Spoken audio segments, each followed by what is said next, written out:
I wanted to ask something about injuries to policemen during this period. Was there an increase in service-connected injuries? Oh, yeah. We had policemen hit with all sorts of things.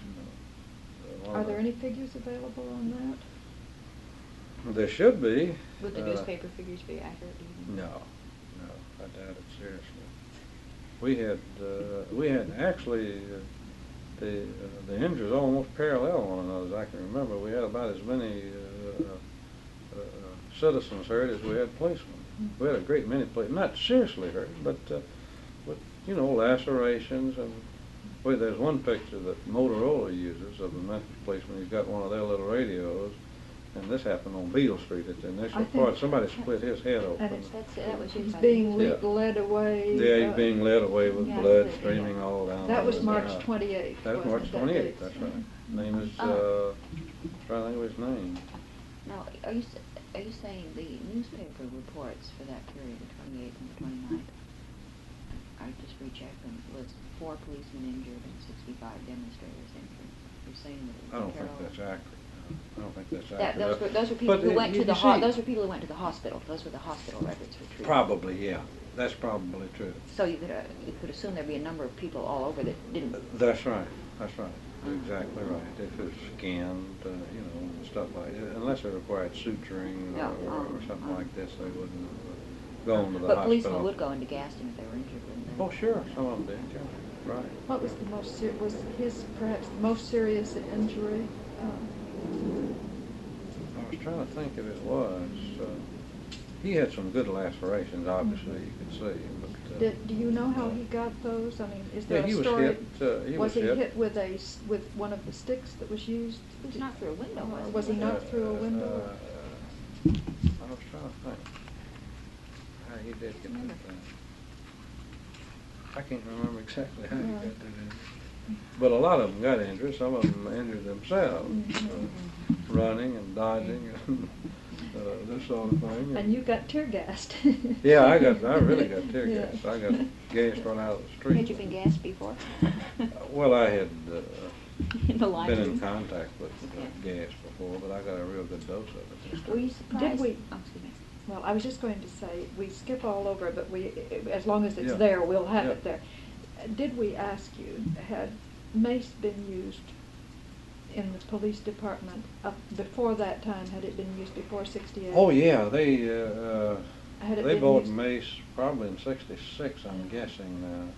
Had it been used mostly in individual cases? Oh yeah, well that's about the only time that we had any problems. We didn't have any mace I guess problems. that's true. Yeah, right. Mace is no good as a riot control weapon. No. I don't think it's any good as a weapon, period. I phased it out because it's not 100% effective on all people. Yeah.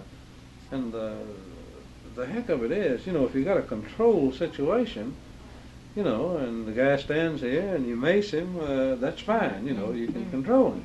But they don't stand there, you see. And sometimes you shoot at the guy and you hit your partner, see. And, you know, people envision this as controlled situations. So they say, you know, why didn't the police officer shoot him in the leg? Well, my God, it's hard enough to hit a man with a pistol. You don't have any idea where you're going to hit him, you know. There was, somebody told us too that on the 28th, at Gaston that day when a lot of people, and the bulk of the people came in between like 11 o'clock in the morning and 3 in the afternoon. Most of the patients came into Gaston. That there was some question there about whether or not the police could use mace within the hospital compound. Would it have been normal if you had a guy brought in fighting the police within the hospital compound? Yeah, you could have maced him in the hospital, sure. Do you know whether any kind of agreement was reached with the hospital that it wouldn't be used there? It might have. I can't remember. We would have respected it. Yeah, well, the thing, sure, someone said that it would, you know, how dangerous mace was if you had people lying down unconscious or. No, it's not that dangerous. That's normal. You couldn't. Well, you could open their mouth and squirt the whole can in there, and you're not talking about anything fatal. Now, something else along this line that the newspapers made something of later, and this is the use of the bullets, the dum-dum bullets. Oh, that's so silly. The bullets were manufactured by a manufacturer whose sole idea was to try to come up with a bullet that would not ricochet when used by a police officer and hit some innocent individual. So, now, this is what it was all about. And the second thought was that it wouldn't penetrate as much and possibly do as much fatal harm. It would be more of a smack. In other words, you might slap the guy down, but you wouldn't shoot all the way through him. But of course, the reverse is what they used. It was played. The bullet was designed for just exactly the reverse of what the newspaper reported it for. But here again, you can't. There's no use to fight them. They're going to do what they want to. What was the complaint about it? I don't Well, they were talking about the dum-dum bullets.